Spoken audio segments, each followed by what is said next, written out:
Good morning. I'm Dan Hall. Well, I'm the PI and Director of HI-TEC, the National Center for Optics and Photonics Education. And we've got a great presentation by a wonderful person this morning. It's highlighting the International Year of Light. If you haven't seen our exhibits down there, we've got some, and I pulled a little bit of it out here to show you, but if you haven't, go down during the break and look at it. It's really good.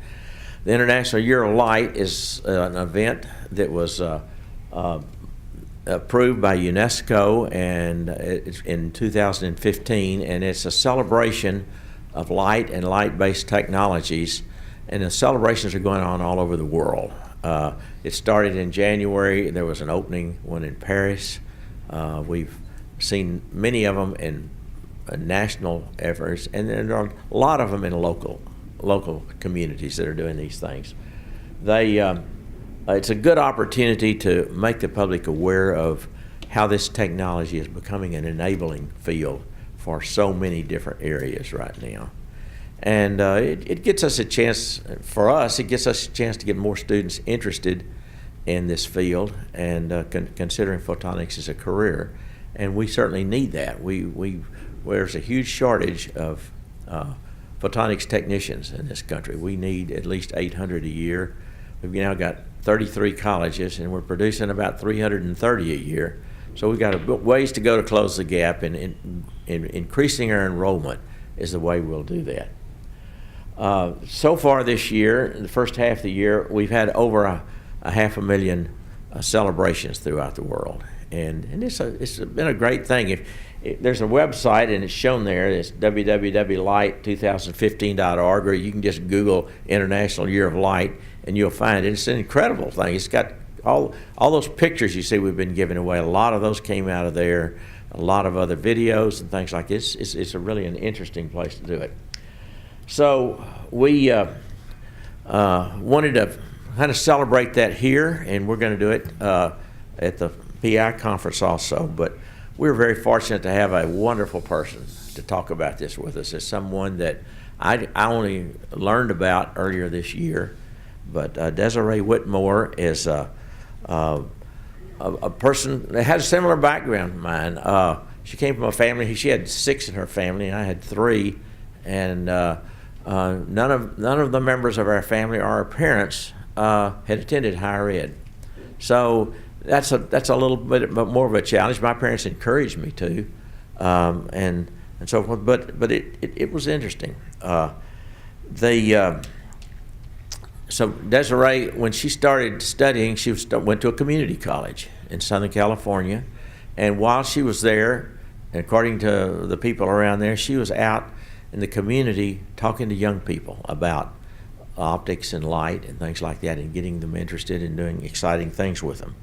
And she went on, and she earned a PhD now, and she's done it in ultra-fast materials and nanomaterials and so forth.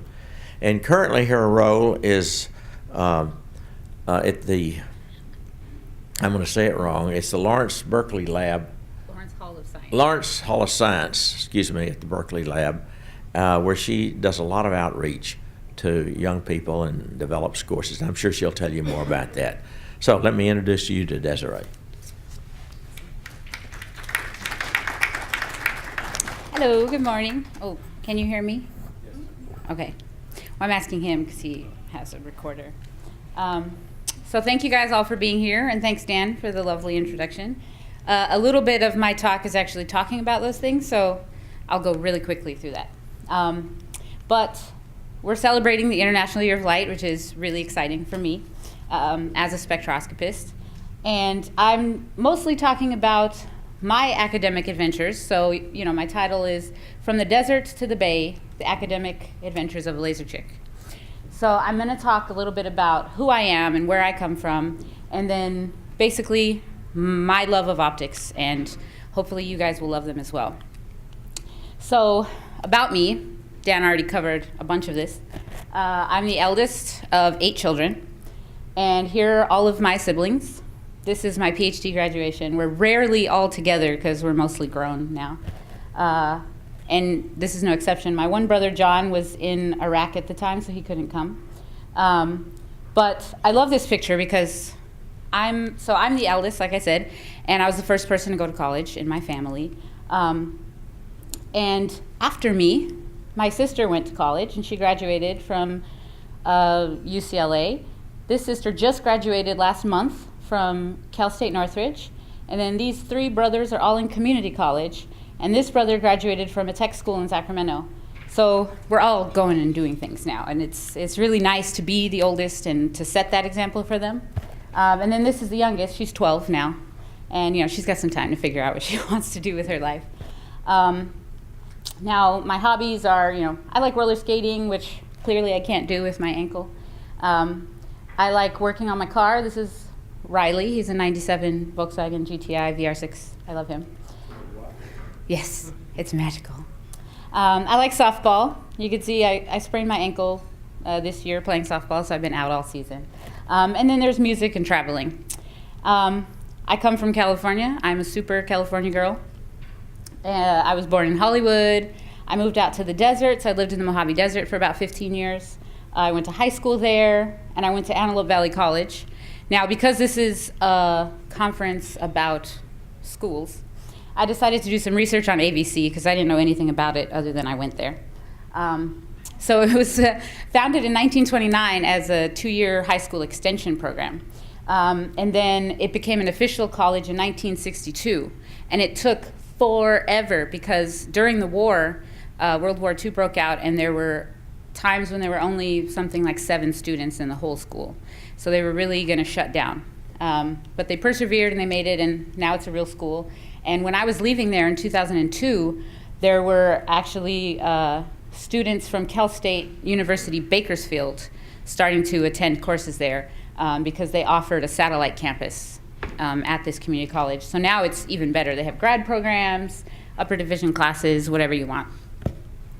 So after AVC, I moved to UCLA, got a bachelor's in chemical engineering. And the one thing I'll say about UCLA, 'cause there's not that much to say, it's a great school. If some of you guys are at community colleges and you're trying to encourage your students to go to universities, I will say it is one of the highest ranking universities in STEM fields. It's 12th in the world right now. And it had one of the highest transfer rates from my school. And I will also say that at UCLA, I found that my background coming from a community college made a huge difference. I understood way more of the material than the students who were there for 4 years. They didn't have the time because we're on a quarter system. You have 10 weeks to learn everything that you need to learn. So for me, community college is invaluable. Then I hopped down to Southern California. I was still in Southern. And I went to UC Irvine, and I studied chemical material physics, which was a great program. This is why I went to UC Irvine. They had this very interdisciplinary program. So I could study physics, chemistry, math, engineering. I could take courses from all of those fields. And it's also a high-ranking university. It's 88th in the world. But if you go to universities that are under 50, which it just turned 50 this year, it's actually 7th in the world. And some rankings label it as 1st in the world, under 50. Then I left there and I went to UC Berkeley, which is where I am now.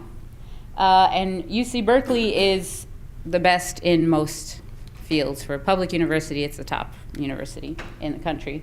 And right now it's 8th overall.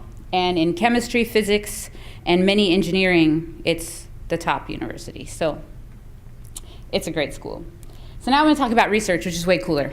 Now, I'm going to start with my graduate research, and then I'll talk a little bit about my postdoc research. So when I started my PhD, I came in, and my boss told me, hey, I want you to build a laser system that has 2 different colors, and you can tune them, and you have to start with 1 laser. And I knew nothing at all about lasers. I had never seen one or touched one. I did some MRI research, and I was a book nerd. So I looked at the big empty optics table, and I said, there's no way I can do this. So I had to do a ton of research. And the first thing that I did was build an autocorrelator, which is basically an interferometer, right? So you can take a beam of light, split it in 2, and then recombine it, and then you get this amazing interference pattern. And this interference pattern is my very first interference pattern that I ever made in grad school. And I printed it out, and I put it up in my lab as like a reminder to myself, like, I can do this, And then after that, I built this crazy thing. It took me a very long time. And it was used for, well, it was used for, experiments, for probe experiments. This is a picture of my compressor that I used to shrink the laser pulse down as short as I possibly could. And then this is a picture which I love, and this is kind of what I use the laser system for the most, is just looking at really pretty dots on paper. So if I combined my 2 laser beams, and I split one in half and I make 3, if I just combine these 3 into a nonlinear crystal, I get all of these different orders so I don't know if you can see these bright ones up here, but you get to see all kinds of different light because it's going through the crystal and splitting, and it's absolutely beautiful. It's like a laser light show. So that's what I did first. But then the point of my research was to advance chemistry, right? So we're in the chemistry department studying physics, which was already interesting. And we wanted to figure out a way to make chemistry catch up with biology. So in biology, you can see lots of videos of biological things happening. They know what glucose looks like. They know what DNA looks like. But in chemistry, we're kind of at a disadvantage because molecules can be very small, right? Obviously. And we know that bonds break. We know bonds form. We know that molecules vibrate and rotate. But we have no idea how fast that actually happens, and we've never seen it happen. So our goal was to create what we call a chemiscope, and to actually videotape a bond breaking in real life, in real time, which happens on a femtosecond scale, right, which is 10 to the minus 15 seconds. So what we had to do was think of how do we even get to the point where we can see a single molecule. We have no idea. So first, we tried something called plasmon enhancement, which is basically you have a nanoparticle, metal nanoparticle, and metals have this, especially coinage metals, they have this property when they get small enough, all of their electrons sit on the surface. And so they form an electron cloud. And so then if you come in with an electric field, like a laser pulse, you start shaking these electrons. They respond because they're stuck in the field, and then they kind of localize that field, and you have this huge antenna attached to a molecule. So we said, yes, let's put this on a molecule. It would be super fun. So we actually attached 2 giant spheres to a molecule. And to get an idea of the size, each of these is about 30 nanometers in diameter, and the molecule just is tethering them together. And sometimes they form clumps like this. And we wanted to use Raman microscopy, which is, I don't know how many of you guys are familiar with it. It's basically you can come in with a laser, excite your molecule, it starts vibrating and rotating and doing all kinds of stuff. And then you can record all of the vibrations in energy. So these are the different vibrations that this molecule has. So here's a really strong vibration, and here are 2 or 3 that are actually coupled together. So those are like the kind where they're very similar. And what you see is, in the black, I have a spectrum, so I can see my different vibrations. And when I attach the silver balls to it, I get 1,000,000 times more signal, which means I can look at a single molecule without worrying about not seeing any signal from it at all. I can go down to a single molecule level. Now, the way we did this is I had to build this amazing spectrometer, which I won't talk about too much. But what we did was we took our sample, and to see a single molecule, we had to dilute it so much that we only had 1 single dimer inside of our laser focus. And because of that, some cool things kind of happen. After some time, our sample kind of degrades and starts clumping up. So one night in the lab, I just put my slide on the microscope, and I see this crazy blinking. It's like going crazy, and I see like explosions, and I have no idea what's happening, and it's 2 in the morning, and I was kind of freaking out. And so this is the spectrum, and you see it's changing. It's doing all kinds of things, and it's supposed to be just a little spectrum that stays still all the time. And so what was happening is I was actually trapping these particles inside of the laser beam, which is really, really cool. It was cool for me. It had nothing to do with my research, and so nobody cared. But I thought you guys might like it because it's very interesting. And so with the chemiscope, I'm not working on the project anymore because I graduated and I moved on to other things. But they recently, 2 years ago, they published a paper in Nature Photonics, and they actually got it to work. And so they show that you can see a single molecule vibrating in real time, and it happens on a femtosecond time scale. Now, the data is really boring, and I can't explain it in such a way that it'll be interesting, so I'm not going to show it to you right now. So the next project I worked on was, okay, I know that I can enhance a signal by attaching something, an antenna to it. So now what if I go the opposite route, and I say, what if I just look at really huge molecules, and then I can totally see a single one, right? So we looked at carbon nanotubes, which are single molecules. And carbon nanotubes are really interesting, mostly because they're super strong and they're really tiny. So here, they're about a nanometer in diameter, but they can be extremely long. So here you have a stack of them, like this is just a bunch, kind of grown like this in fibers, and they can be as long as a few centimeters. And this was in like 2011, and so they can probably be grown even longer now. This is a strand of hair, just to show you, and this is the word carbon grown in carbon nanotubes. So these are a bunch of nanotubes that are grown up out of a substrate to spell out the word carbon, and you can see how tiny they are in comparison to a single strand of hair. And they're really useful, and this is where I think tech is going. Like, we have to think about carbon because it's amazing. In 2011, the Nobel Prize for Chemistry and in Physics were both for carbon research. So here, it's used as desalination filters, so they found that carbon nanotubes can fit water molecules through them like a straw, but salt water doesn't fit. So it's used as a very efficient filter. It's also used, this is kind of scary to me, it's like Terminator. They have found that you can integrate carbon nanotubes into muscle tissue to make artificial muscles. And these muscles can be up to 200 times stronger than our muscles. So we might have, cyborgs with carbon nanotube body parts. And then recently, this is probably my favorite, they have designed a sponge for oil. So they take the carbon nanotube and they bend it in a certain way such that it actually repels water instead of attracts it, but it attracts oil. So it repels water, attracts oil. So they can make a giant blanket sponge of these carbon nanotubes and lay it out over oil spills, let's say, in the ocean, and suck up all of that oil. And that's a long way off, but they're almost there. So first off, what is a carbon nanotube? Because you might not even know what I'm talking about. So it's a sheet of carbon, forms this honeycomb lattice. This is called graphite. It's just a single layer of atoms. And what happens if you can roll it into a tube, and it can go three ways, right? You can roll it this way, you can roll it that way, or you can roll it diagonally. And depending on which way it's rolled, this pattern of where the atoms are determines its electronic properties. So it can be metallic, it can be semi-metallic, and it can be semiconducting.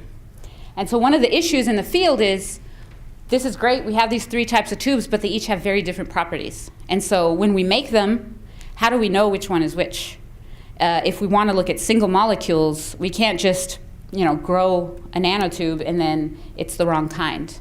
So we had to figure out how to do this on a single nanotube level. And they can do it on a large scale, like with millions of nanotubes, and they can centrifuge them, and some of them weigh differently. They can do different kinds of electrolysis and figure it out. But on a single scale, they have no idea. So we designed a system to figure it out using optics.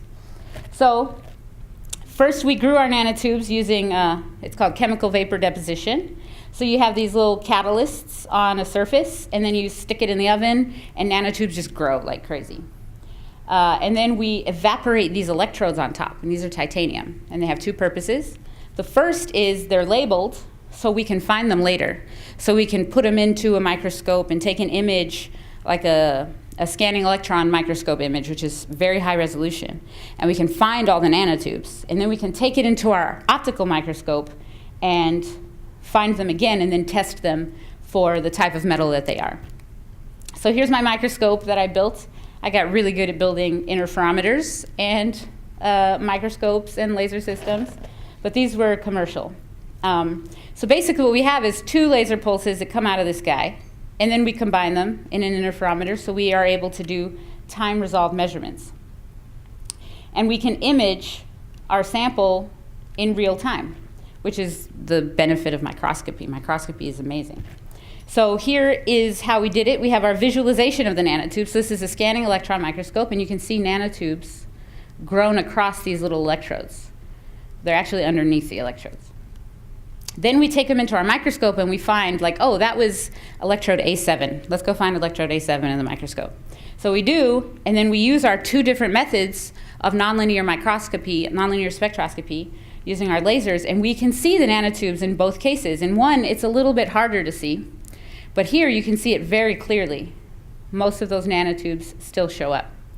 So then, if we want even more information, we could take the nanotube and go and do atomic force microscopy, which is another one of the most highest resolution imaging techniques that we have. You have this cantilever that comes through and just taps the surface and measures the forces of the surface. It's amazing. And so we can look at this single nanotube that was here, and we can measure and see that, oh, look, it's just 1 nanometer thick. So we know it's a single carbon nanotube.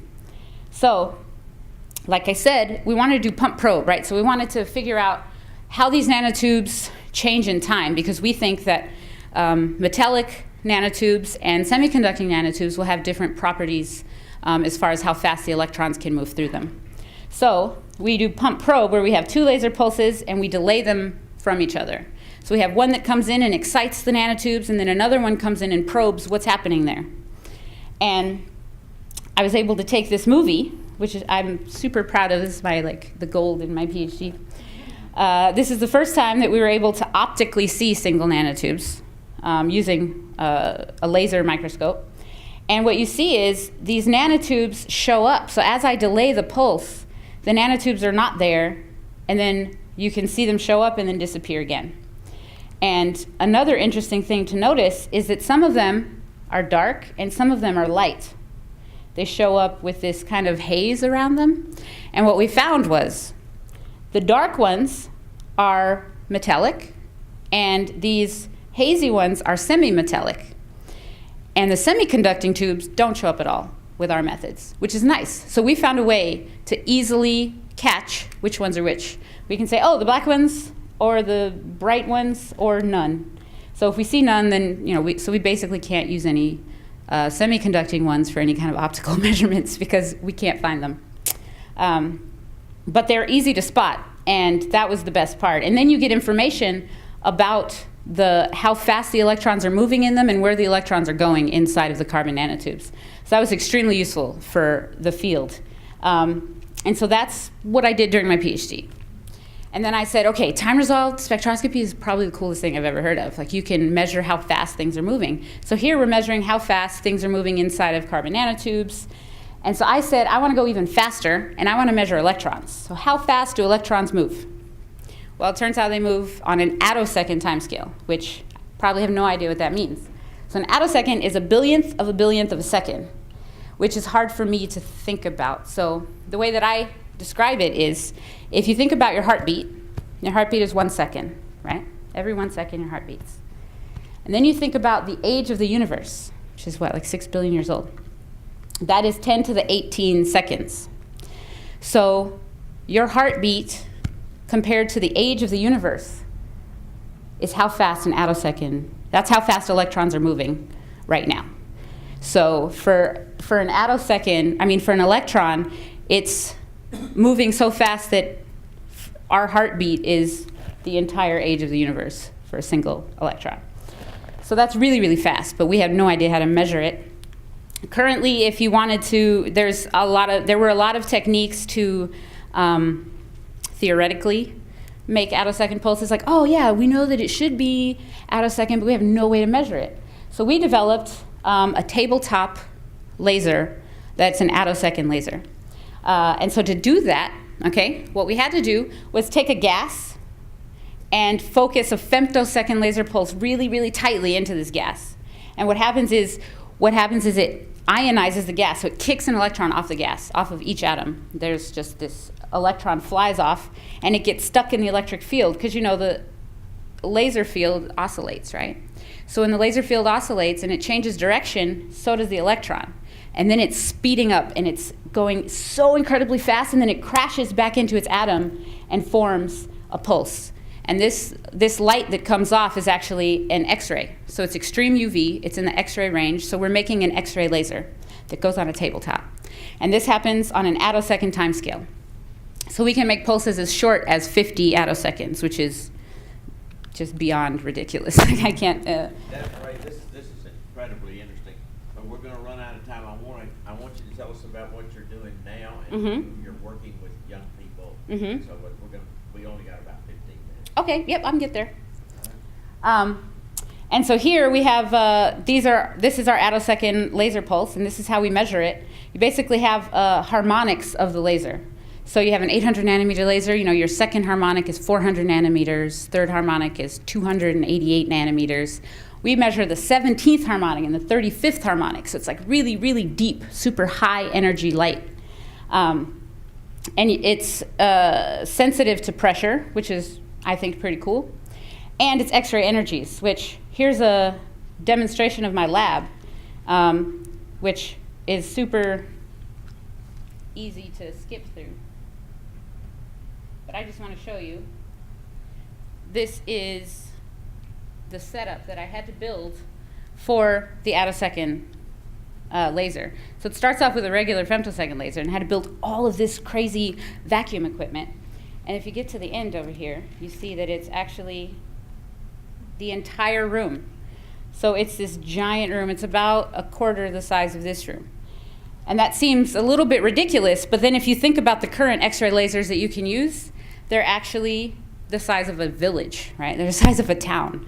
So this is the ALS at Lawrence Berkeley National Lab. It's this giant ring here. You have the Advanced Photon Source at Argonne. And then this is SLAC, which is the Stanford Linear Accelerator, which is something like 4 miles or something. It's really, really large. And so that was the work that I did for my postdoc for attosecond. And then I moved on to quantum dots, which I think are really cool. And here you can see quantum dots blinking. So this is what I studied. I took quantum dots, which are these tiny semi-conducting particles that emit light in different colors, and I measured them blink, which sounds really, really boring. But I can tell you that what it resulted in is what you guys see on your Kindle Fire HDX. So I don't know if you have a Kindle Fire, if you've seen the beautiful resolution that it has. That resolution comes from the quantum dots that I studied. So these quantum dots are available, they allow complete saturation of the red, blue, and green frequencies.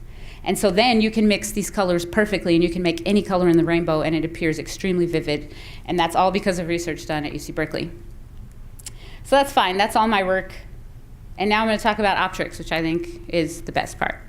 So this is an Optrix suitcase, which a lot of these things you can find at our exhibit down in the International Year of Light. So we have the diffraction gratings, that's this guy. We have polarizers, which you can find. And it's really cool because it was made by this guy, Dr. Murdy. He decided, I want to dress up like a wizard and teach kids about light because that sounds like a lot of fun. So I said, that does sound like a lot of fun. Let's do this, And so this is Don Silberman, a great friend of mine, and Dr. Murdy together. And they kind of developed this Wizard of Light program. And so what we do is we dress up like wizards. And Don and I came up with the idea to attach it to Harry Potter because the Harry Potter movies were really popular at the time. And we show up, so we're professors at the Hogwarts School of Optrix and Astronomy. And we show up with our suitcase, and we do all kinds of great things. So here, we did something at the Beale Art and Technology Center. It's the center at UC Irvine that mixes art and technology. And once a quarter for a weekend, they have open family day, where kids come in, your whole family comes in, and you just have a lot of fun. And we kind of take over a section of that center, and we teach optics to kids. So this is Don, and here's some kids with their giant Fresnel lenses. That's probably their favorite thing that we do.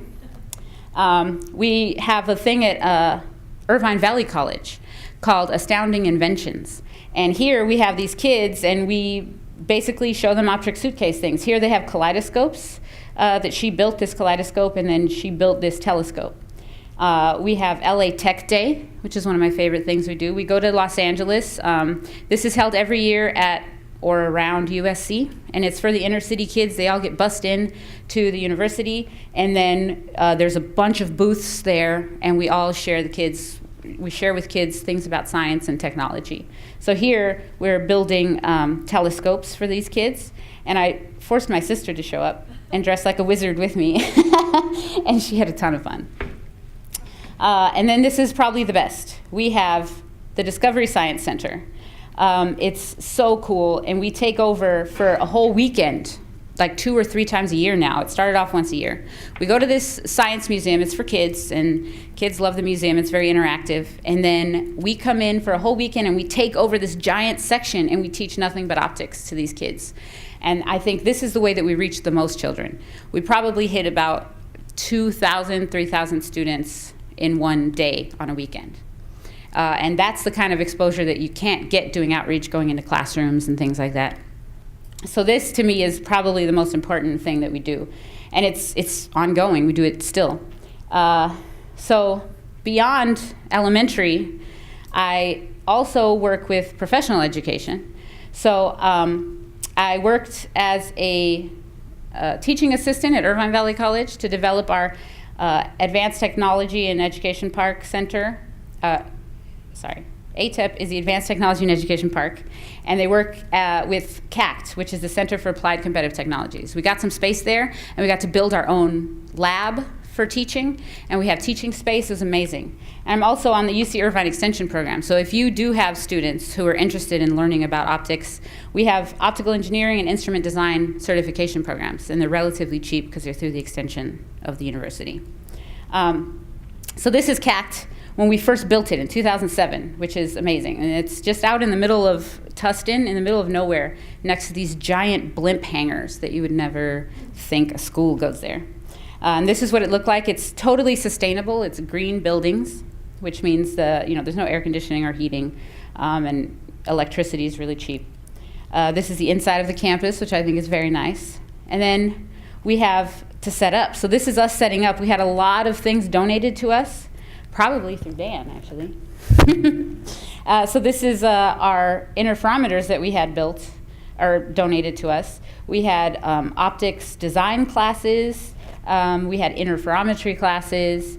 And so it was really nice because the students can come in and use this really expensive equipment and learn about it firsthand from someone in the field. And so this was our first attempt at these certification programs that have now grown extensively. And now they're at Irvine Valley College, and they're doing really, really well. And Brian Monticelli has actually developed a photonics program around them at Irvine Valley College. But this is our first year, and we have students doing lens making. We have students doing lens design in ZMAX, because we had a computer lab. We had students doing optics, geometric optics. We have this Pasco workbenches that we worked with. And all of the students, and we also have the theory behind the optics, so they have the theory and then they have the lab course, and so they're really able to have a well-rounded certificate. And aside from that, I do a lot of general public outreach because, it is the International Year of Light, right? We want people to know as much about light as possible. And 5 years ago was Laser Fest. I don't know if you guys remember that. And that was the 50th anniversary of the laser, which is a big deal. And so we participated in a nationwide competition to have the best laser graffiti. So laser graffiti is this great thing. I tried to have it here, but we need an extra projector, which is hard to come by, apparently, at these conferences. You have a giant building, and then you have a laser, just a laser pointer. And you write on the building, and you have a webcam. So here's our setup here. You have a computer, a webcam, and then a projector, and a laser pointer. And you can write on the side of a building and record what's going on. So this is our video that won the competition. All we won is a pizza party, but the Optical Society of America is so kind. And so this is the building that I worked in for my PhD. And this is just the back of the building. It's a 5-story building.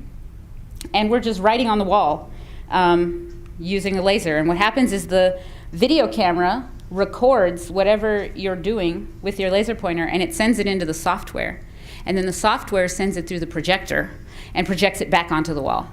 It's amazing. And it's great because it's graffiti, but it's removable graffiti. And it's nice. You can change the color of the paint. You can change the paintbrush that you're using. you can draw all kinds of things. We basically just hung out in the parking lot for a few months every night and had people just coming by every night driving past the university, and they just pull into the parking lot like, hey, what are you guys doing? Can we be involved? And so these are all just people who live in Irvine coming up and drawing on our wall for us. Someone drew a little sailboat. And it's cool because the eraser is up here in the corner. So if you just shine the laser right here into this box that's invisible, it erases the entire screen. And that's laser graffiti. So I think this was probably the most fun thing that Laserfest did as far as I was concerned. And you can do it, it's really free. You just go and you say, type in laser tag, and that's it. And you download the software and it's completely free. And that's it, really. That's my whole talk. Are you working with schools? You were designing some courses? Yeah. So what I do now is I still work at UC Berkeley, but I'm working not in the university anymore. I work in the Lawrence Hall of Science, which is another science museum for kids. And while I'm there, I work in the curriculum development group called Learning Design Group. And I write curriculum for middle school kids. Now, I wanted to show you guys some of my curriculum and my apps, but I can't because I need non-disclosure agreements from every single one of you guys because our curriculum is not published yet. So I can show you some, like a couple of examples of, well, now I can't because there's no internet, but I could show you examples of the things that we do. So what we do is we come up with a problem context for students, right? So we have engineering and science curriculum. And we do K through 8, but I focus on middle school because that's my level. And what I do is I make apps for this. So we come up with we look at the standards, the next generation science standards, and we say, okay, there's a unit on light waves. So we need to figure out how to teach light waves to kids.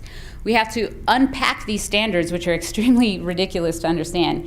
And we polled a lot of teachers, and a lot of the middle school teachers said they don't understand the standards at all. The way that the standards have changed, it's such that before they give you examples of how to teach things, and now they don't at all. They just say, open-ended, teach the kids this, teach the kids that light's a wave, teach the kids that diffraction exists, teach the kids about reflection. And so what we do is we develop the entire curriculum that hits the proper standards, and we do it step by step such that the teacher has to do nothing. I mean, we write all of the lesson plans.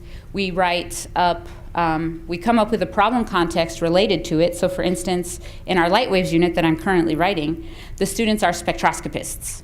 And so they're trying to figure out, there's a planet that we have found, and they want to know if the planet can hold life or not. And so they use spectroscopy to measure the gases and the response to the gases to know if we can actually live on this planet. Do you have workshops with the teachers to show them how to use this stuff? Yes, we have, so we go to conferences very similar to this one, where teachers and school districts show up, and we sit down with them one-on-one. But we also, within our curriculum, we provide all of this. We provide overviews for our teacher's guides. So we provide teacher's guides, which are step-by-step every day. We provide digital devices. So we give you like an iPad or such. And we often write certain things for the students where every student can have an iPad for some of our curriculum. And all of the students get these digital apps that I develop that kind of correspond to the curriculum. And so if we're learning about light waves, I wrote an app about lasers, and the kids actually get to play with a laser, and they get to measure, they get to do their own spectroscopy. So they get to put different materials inside of it, and then they get to measure what comes out of it. And they get to know, like, oh, look, the laser causes skin cancer, right, because it's burning you. Or the laser causes this plant to grow because it's green light, and plants like to absorb visible light. Do you try to talk to the middle school children about careers in this, or is that too early? It's not too early, so that's why in our problem contexts, what we do is we really immerse the students. So every single day, the students have to take on this role. So they come in as a scientist or as an engineer or as a technician, and they're the same technician throughout the entire course. So in the light waves unit, for instance, they're spectroscopists. So every day we give them a different problem to solve as a spectroscopist. And all of the small things that they solve lead up to, at the end of the unit, learning about spectroscopy in general. And they can figure out if this planet can hold life. We have another one where I'm writing about currents in the ocean and the atmosphere. And in that one, the students are, they're climatologists. And so we have them solving small problems, trying to figure out what's going to happen when El Nino hits. Because El Nino, they find that in Ecuador, these certain turtles disappear during El Nino years, and they want to know why. And so every day they try to learn more and more about that. We got a couple more minutes. Are there some questions, Mike? Yeah. Do you have plans to think about modifying these middle school activities for high school? I do, yes. But the company I work for is the Learning Design Group. And so right now we're working with our technology partner, Amplify, in New York. And they have money to develop this middle school curriculum. The middle school curriculum is going to be done at the end of next year. And so after that, it's up to, I guess, us to figure out if we want to move forward into the high school curriculum or not. Now, within the Hall of Science, there's also another group called CPUP, and they also do curriculum development, and they do go into high school. And so if this doesn't, if the program doesn't extend into high school, I will probably move there, because I found from a lot of my colleagues that I should probably move to high school. It's a higher level. I have one more. Yeah. If you had to say one thing, what's the best intervention or thing we could do to encourage young women into STEM careers like optics? What's the one thing that you would suggest? Ooh, that's a good question. The one thing I would suggest, don't shy away from them. Like, introduce it to them early. So to me, that's why I like doing all of these K through 12 events, because if you don't find the kids and get them interested when they're early, like when they're young, they don't care at all. After middle school, it's too late, to me, from my experience working with K through 12. Like, kids in the 7th grade are so excited about science, and you show them a presentation and you show them mirages and you explain how to build your own kaleidoscope, and they love it. And you do the exact same thing with like 9th graders, but at a little bit higher level, they don't care at all. They're way too cool. They don't want to talk to you. They don't want to answer questions. They just want to think about boys, and it's not that fun, you know. So I would say getting to them very early and encouraging them works a lot. And I've also read a lot of research that shows that from a young age, girls tend to shy away from, if they're told they can't do something, then they don't do it. And it's just this mental block. It's really horrible, and it's probably developed through our school program. Whereas boys, you tell them they can't do it, and then they work harder and they do it. And so they did this test with math students, actually. So before a math exam, they took a bunch of girls, and they told the girls, you can't do this test. I bet you can't do it. And then they all did really bad. Much worse than they did when they took the test without being told anything. And the boys did better than they had been told. So I think encouragement and just early development is really important. Time for one more question. Anyone? Your first degree was in chemistry. Yes. No, chemical engineering. Chemical engineering. What was the, in your life growing up, the clinching point that made you decide to do chemical engineering? To be an engineer? Ooh, that's a good question too. I think as a kid I was always taking things apart and putting them back together, like the vacuum cleaner and the VCR and the telephone. And so I really thought that engineering would be good for me, and I loved math. And then I was introduced to chemistry in high school, and I absolutely loved it. And so when I went to community college, I wasn't 100% sure what I wanted to do, but I had a lot of great teachers. And so I talked to my math teacher, my physics teacher, and my chemistry teacher, and I asked them, like, look, these are the things I'm really good at, and these are the things I like.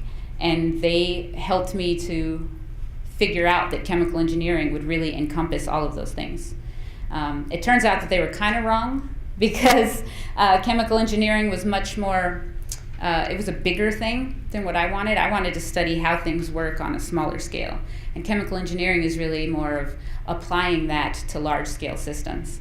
And so that's why I went and did my PhD directly in chemistry and physics, so that I could focus on the smaller details. Yeah. Well, that's great.